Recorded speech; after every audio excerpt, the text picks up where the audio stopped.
Hello, everybody, and welcome back to the Royal Blue Podcast. It's Friday, and we are back as usual, although not in usual circumstances, of course, remaining on lockdown like the rest of the country, but still bringing you the Royal Blue Podcast. I'm Phil Kirkbride, and today joined by Adam Jones and Dave Prentice back on the panel today. And welcome back, Dave, to you.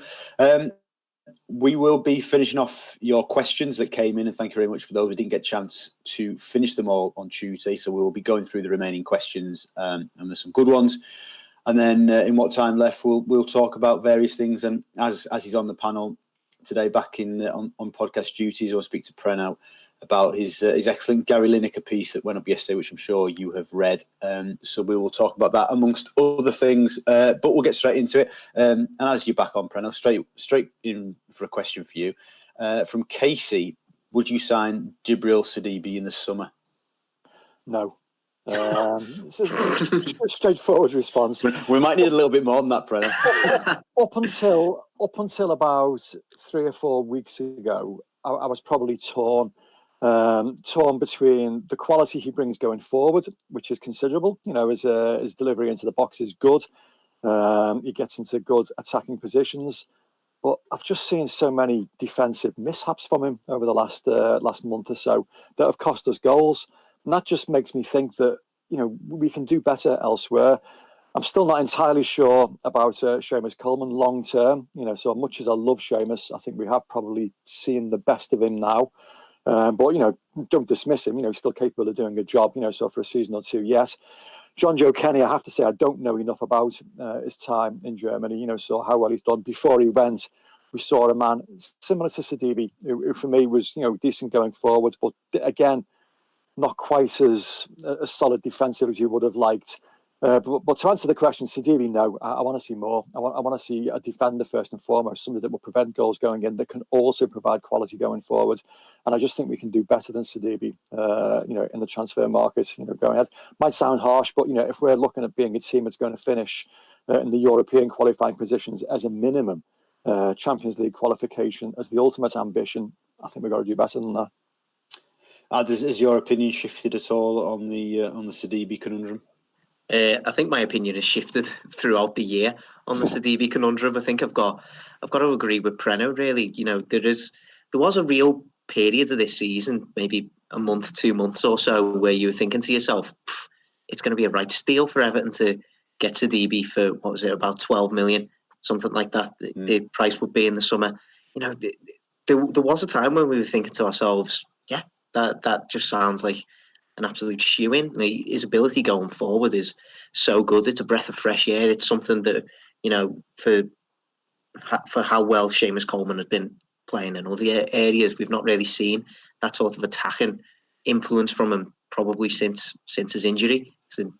Before his injury was probably the last time we saw that. And, there was a period of this season where Sidibe was actually bringing that back to the team, and you were thinking to yourself, if you can iron out a few of those defensive errors, then we could have a real player on our hands. But as the campaigns went on, those defensive errors have just been getting more and more frequent. I think the Chelsea game was probably the low point for me. I think both the Chelsea and the Arsenal games, we saw an opponent that was quite clearly focusing down Everton's flank, down Sidibe's flank, and they were having a lot of joy down that flank. And, I know he wasn't helped by his right midfielder in any situation or his centre-backs. It wasn't all Sidibe's fault.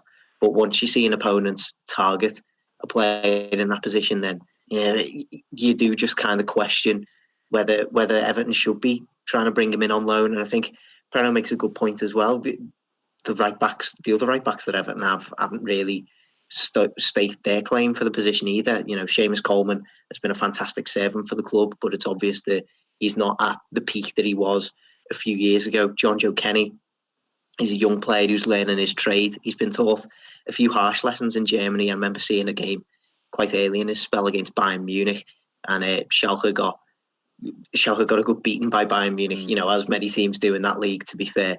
But he's been taught a few harsh lessons, but by all accounts, he's quickly become a fan favourite at Schalke. So, perhaps there's improvements enough for him to be considered for that position. But, as things stand, I just don't think there's an obvious long-term solution for Everton in that area, and I certainly don't think Sidibe is that long-term solution. I was going to say, Pren, I was going to ask before Adam brought him up, has Jonjoe not earned sort of the right to be given a crack at this? It's difficult to say earns the right. I mean, obviously, Marcel Brands and co will have seen his performances regularly in Bundesliga and will know how well or otherwise he's done.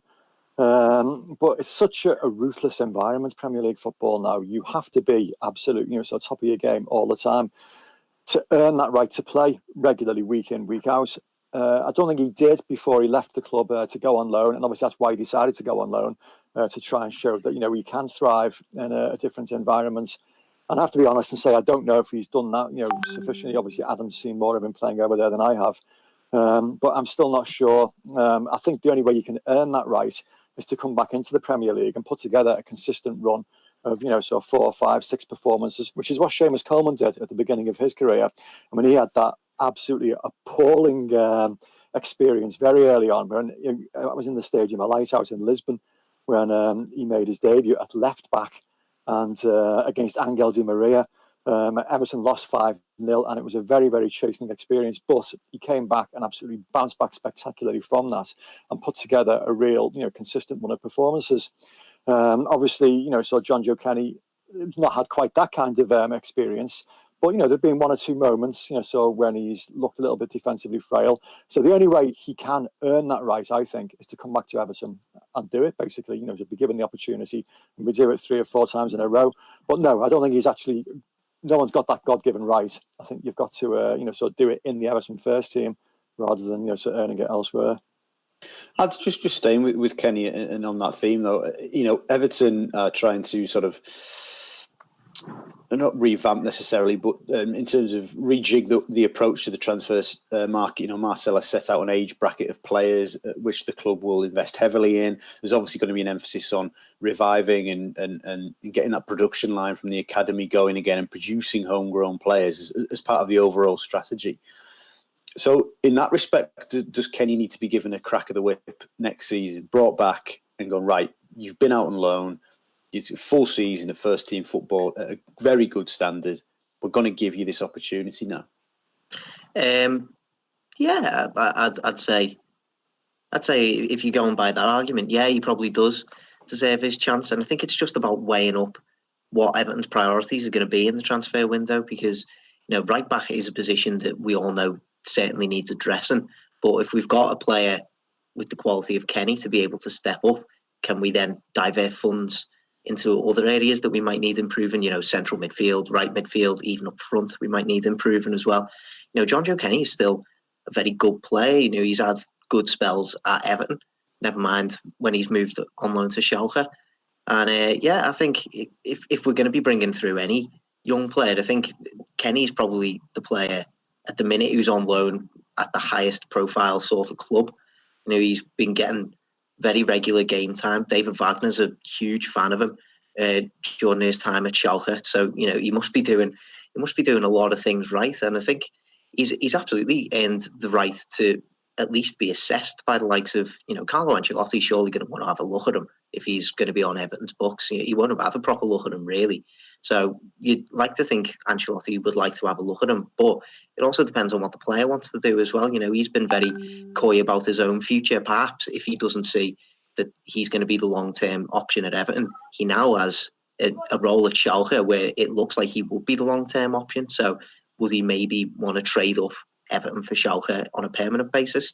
You don't know. I think there's a decision to be made in terms of both player and club this summer, really.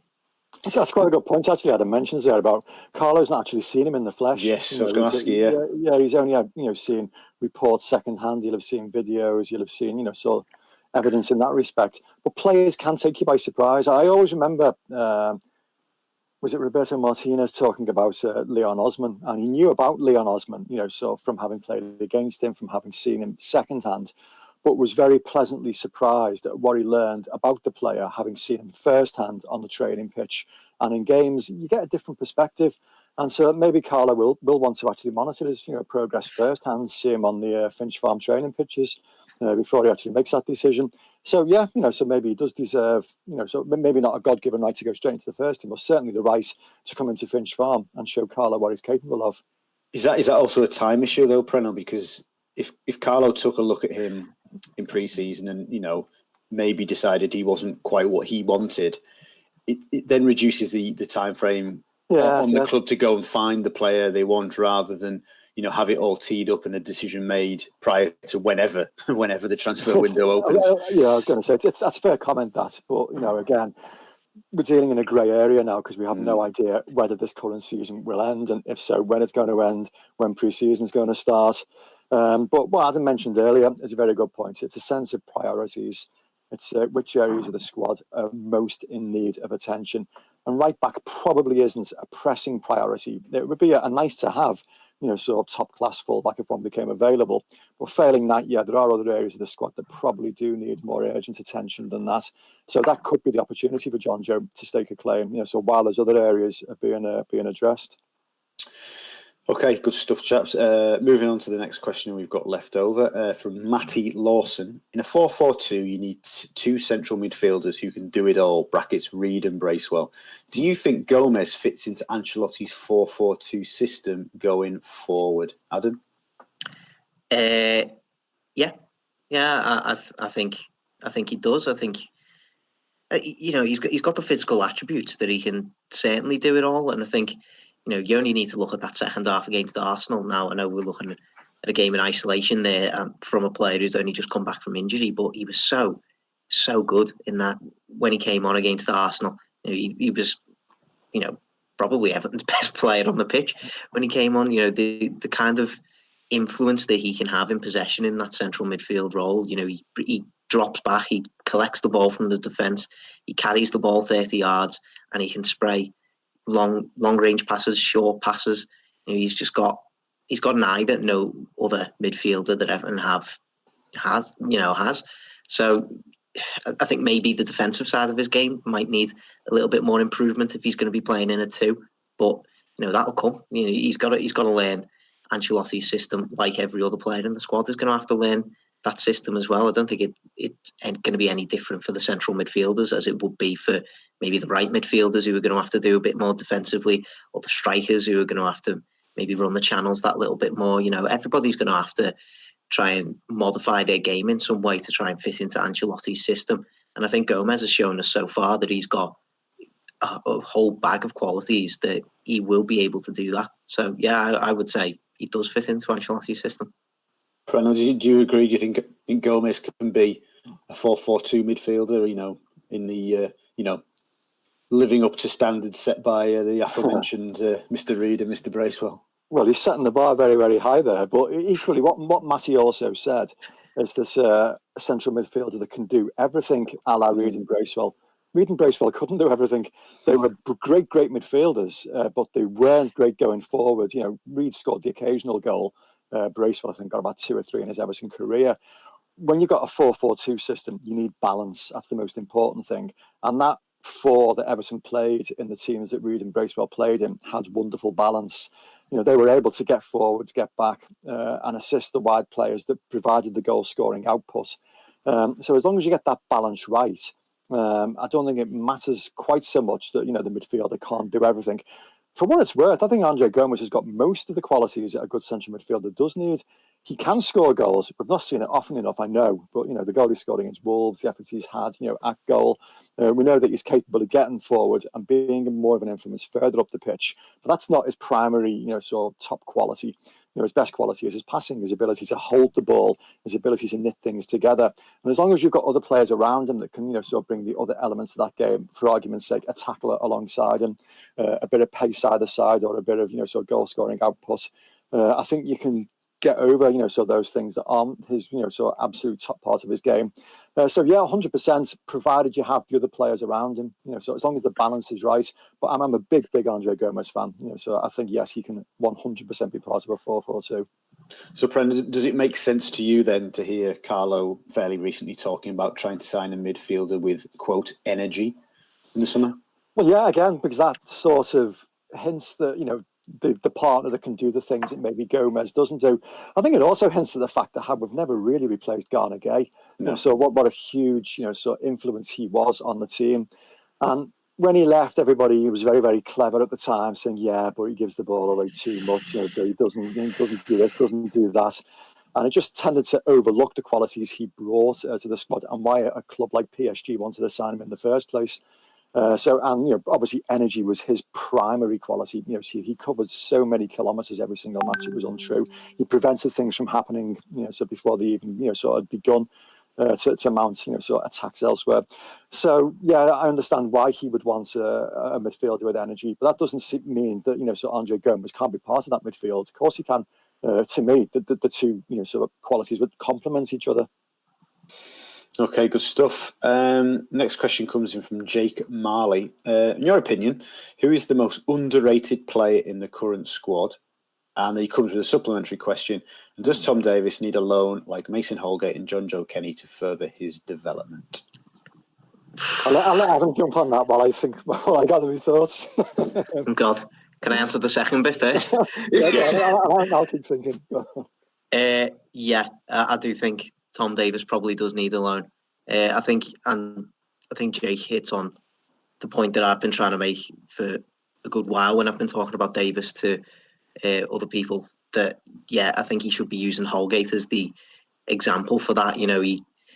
Holgate went out on loan trying to find himself almost really, and he did spend most of his time on loan at right back, which is it probably isn't what he expected or wanted from that loan at West Brom, but he only took that as an opportunity to go and learn more. And he took that on the chin, and he's come back to Everton with a whole new attitude. And I think we've seen the benefits of that attitude this season. He's become probably Everton's most improved player this season. And in terms of Davies, I think a spell to go and try and find himself is probably what he needs, because do we know Tom Davies's best position yet? I don't know whether he's a defensive midfielder, an attacking midfielder, a playmaker. I don't know, and I think that's probably the worst thing for a young player to have, especially in that position as well, and especially when Carlo Ancelotti's bringing in this 4-4-2 system. We need both, as Preno said, we need balance in that midfield, and we need both those midfielders to be performing at their highest level. If Davies doesn't know what his best position is, then how can he be performing at the highest level? I think a loan move could be absolutely perfect for him. Just get out, get minutes, wherever that might be, whether it be moving down to the Championship, whether it might be another Premier League club, might be abroad like Kenny has done. I think a loan could be hugely beneficial, and I don't think it's ever too late for a player to have a loan like this.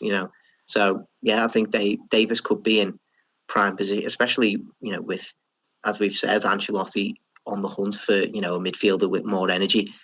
Competition for places is only going to get tougher and tougher in that midfield for Davies next season. So if he went out, found a loan spell, find some real minutes, then he could come back to Everton a much better player. And I think that's what we all want at the end of the day. Is there a danger, though, that as much as you rightly point to the Mason Holgate loan and the question from Jake has come in, referencing Jonjoe Kenny as well, would Tom be forgiven, though, if he equally looked at loans and went, well, my good mate Kieran Dowell's now on his third or fourth loan. I'd been through the academy system with Callum Connolly, who's had 6 or 7, Matty Pennington, similar numbers. It doesn't always go as well as Holgate and Kenny. And it's really tough as well, because it's hard to put your finger on. It's a lot of these loans. It's really tough to see what went wrong with them. Essentially, especially you look at Pennington's one last season. He went to Ipswich and he was playing really well at the start. I think he won their Player of the Month first 2 months, and then that was cut short by injury. So you're thinking to yourself, oh, he'll go back out on loan this season and he'll rip it up again in the Championship, and it just hasn't worked out like that for him at all. So I think that's just the risk that you've got to take when you're moving in the loan window. I think you can do as much work as possible to make sure you've researched the club properly, and you've researched the options that are available to that club, and you can only be so confident that you're going to get the amount of minutes that might be being promised to you by a manager. But if it's all about having trust and perhaps just making a leap of faith, because I think what Davis has got to weigh this up against is, you might have a bad experience on loan next season, but is that bad experience on loan going to be better or equivalent to what it would be at Everton? You're still going to get more minutes on loan than you would at Everton next season, especially with the increased amount of competition. I think, and it's tougher for Davis as well, because he's a local lad, he's an Evertonian. He wants to make it at Everton, clearly, and Evertonians all want him to make it as well. So it might be that little bit tougher to take that leap of faith and to leave the club even for just a brief spell to try and come back a better player. I get that, but sometimes I think it is just a move that is necessary to be made. So I would still say I would be thinking a loan move in the summer for Davis.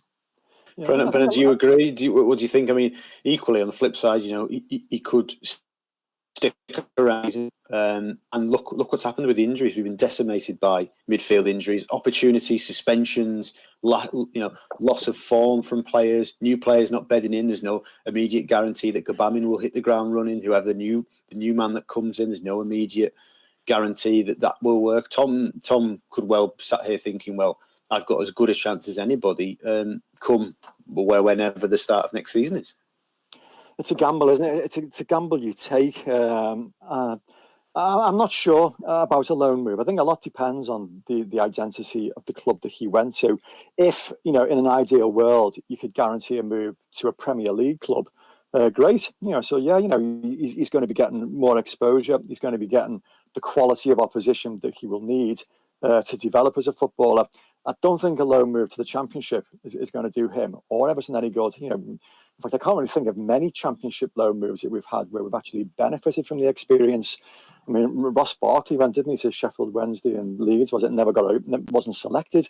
Kieran Dowell tore up trees at Nottingham Forest, and so wasn't given a look in when he came back. I think probably Leon Osman's the last midfielder I can think of that's actually gone away and actually had his reputation enhanced by a loan move, so outside of the Premier League. So I don't know. But then again, the counter to that is if you stick around at Everton in the hope that somebody is going to pick up an injury or lose form and you're going to get a little bit of a run, you could be just sat there waiting for an opportunity that doesn't come. So it's a real tough one to balance out. I think he does need more football. He does need, more exposure. And if you can somehow get that in the Premier League, great. But, loan moves in the Premier League are so difficult to come by these days. Okay, back to you, mate. And the other part of that question, who's the most underrated player in the squad? That's a really, really tough question, because at the start of the season, I would have said Dominic Calvert-Lewin, but I think everyone has kind of realised what quality he brings now. I don't know, could you maybe say Leighton Baines? I'm not sure.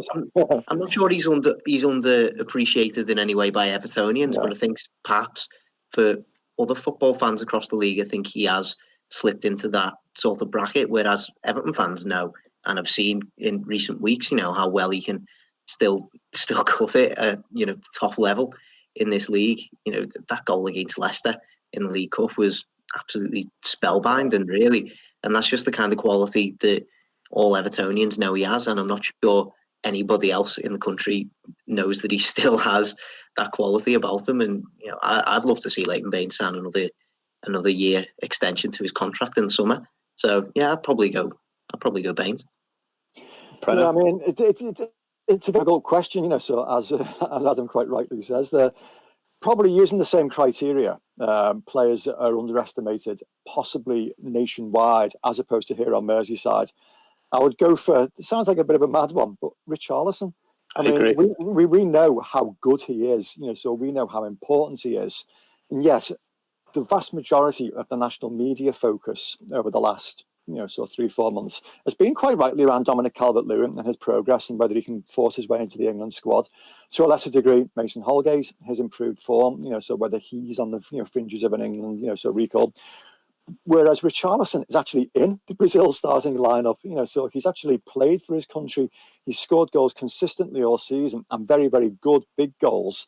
And yet barely gets a look in. The only time he gets mentioned is, so when his transfer fee is mentioned every now and then, and you get, the old disparaging comments again. So, and I'm quite pleased that to continue. I'm quite pleased for him to fly under the radar nationally and internationally, because Everton have got a very, very good player that we don't really want attracting too much unwanted attention elsewhere. We know how good he is. The rest of the country doesn't. So good. Let's keep it that way. Okay, good stuff. Talking about a player there who, of course, was heavily linked with a move to Barcelona, and Preno neatly bringing us on to a man who went to Barcelona, Gary Lineker. Nice link. I've had all day to think about it. Just give us a rundown of the piece that you put out last night, and it was kind of the spark of it. Something that's been talked about constantly, isn't it? As you said yesterday, but. Gary, had he tweeted something? Forgive me if that's the wrong. Yeah, I mean, he actually tweeted that he'd finally got round to watching Rob Sloman's, wonderful documentary, Howard's Way, and he said how much he enjoyed it, how much he thought Howard Kendall was a superb manager, and how much he enjoyed playing with, so many of the players who featured in that documentary. So that was it. And I put a tweet out saying. I still find it a little bit mystifying that he gets a lot of flack from Evertonians for, in inverted commas, never mentioning Everton. I mean, he was at Everton Football Club for 1 year, and he's always said that it was the best club side he ever played for, even better than the Barcelona side he went to, better than the Spurs team he came back to. He's always said that, and he said it quite publicly many, many times.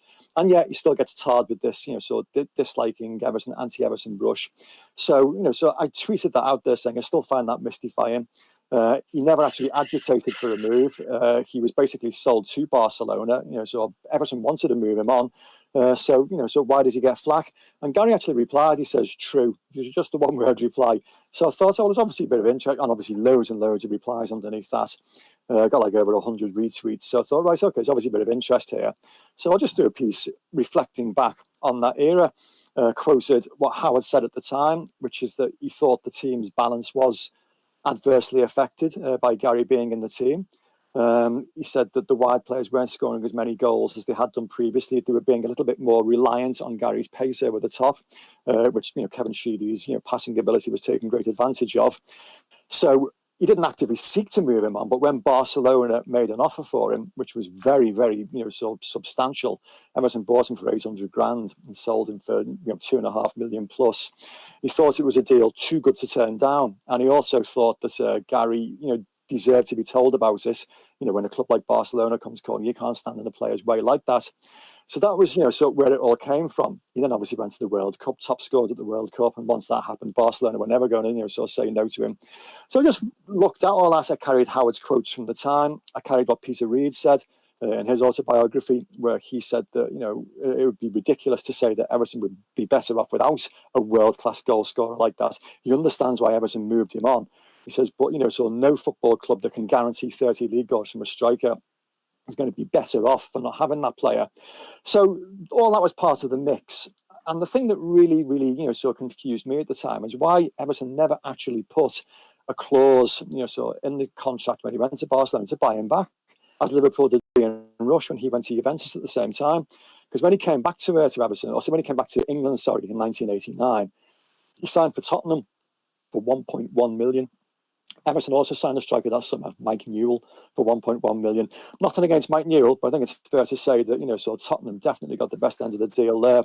So there's lots and lots of little, side issues in this. It was a really interesting period. And even though Everton won the league the following season and thereby justifying Howard's decision to sell him, I think long term, the club wasn't better off. It was immediately, but, so to lose a world-class striker like Gary Lineker, I think if Everton had kept him, he could quite well have won the league the following season and gone on to win other things as well because he was such a good player.